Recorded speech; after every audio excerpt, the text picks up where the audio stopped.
Dvojni doktor prava, lobist in davčni svetovalec Rok Snežič je te dni precej dobre volje. Kaj je temu vzrok? Vrhovno sodišče je namreč dokončno odločilo, da ima pravico do brezplačne pravne pomoči. Ta je namenjena ljudem v stiski, ki za odvetnike nimajo denarja. Gre sicer le za enega od 15 primerov, za katere se je državno odvetništvo odločilo, da bo izpodbijalo odločitev o dodelitvi brezplačne pravne pomoči Snežiču.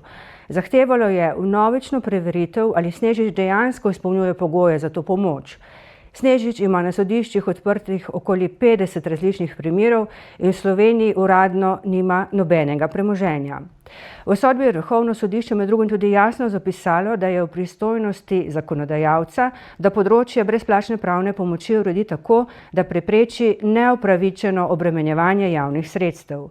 Snežič oziroma njegovi ženi je davčna uprava 2 leti nazaj zasegla tudi Maseratija, ki je uradno v lasti bosanskega državljana, tudi ta zadeva je zdaj na sodišču.